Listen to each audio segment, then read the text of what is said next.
So Elon Musk has been giving Ukraine this free access to satellite internet connections, but he's cutting this off.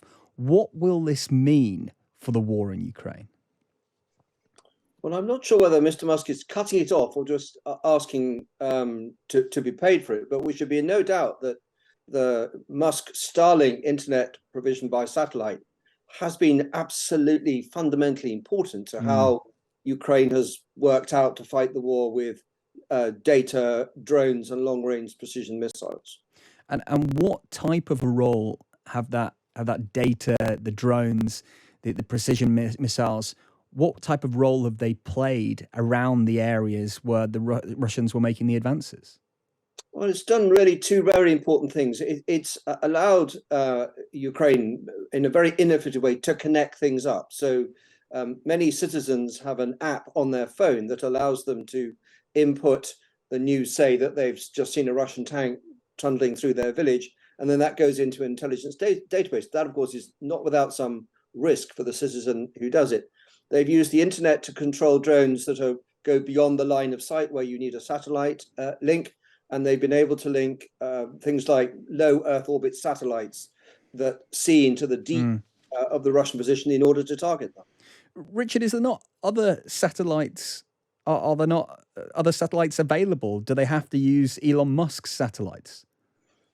So the issue is not so much satellites, it's the internet, and where the internet is working in the way that it works in our country, through terrestrial masts, that's fine. They can use that. But where there aren't satellites producing the internet, and there really aren't many in the world that do that just now on this sort of scale, then that points to the fact that this Starlink system is really important. And I hope what Mr. Musk really means is he'd like someone to pay for it. He's not going to turn it off, because if he does, that's handing a huge advantage to Russia. I see. Has Ukraine been able to maintain the momentum it found pushing forwards that it was getting, say, 10 days ago?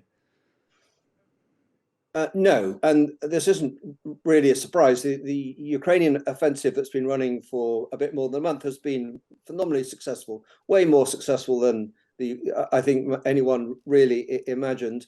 And it's bound to run out of momentum at some point when troops get tired and you have to rebuild logistics and move your firepower into a right place.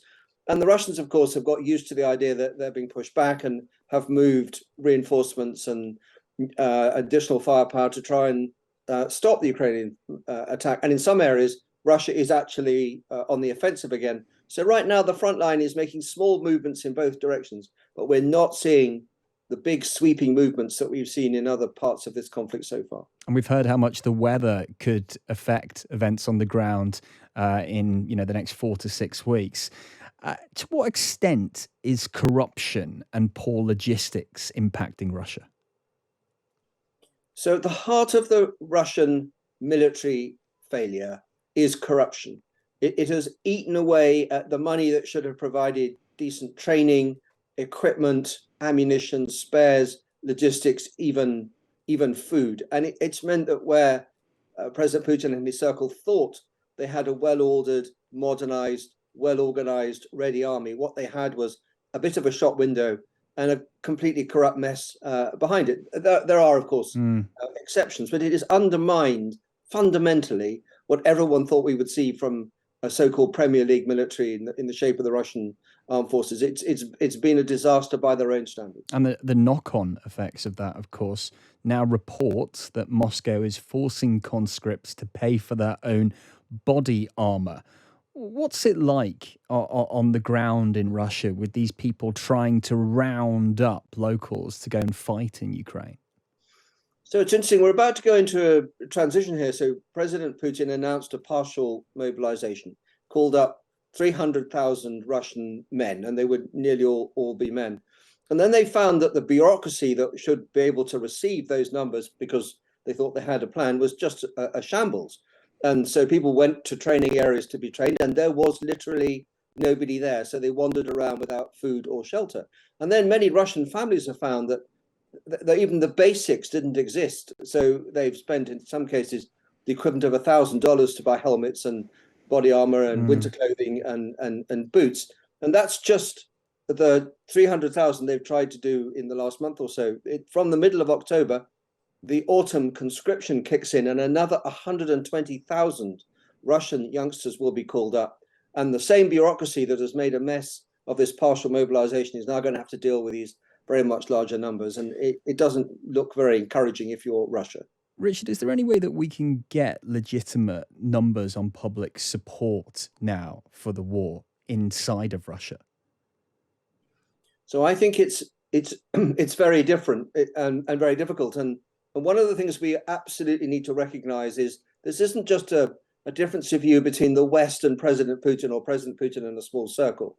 There are really very, very large numbers of Russians, in the millions, who support the idea that Russia, as a big country, should have an empire and is entitled to occupy by force those areas that he thinks are important to it. In Ukraine, they would say is traditionally part of Russia. So this isn't a difference of view between a small group in Russia and the rest of us. This is a difference of view with a very large number of Russians.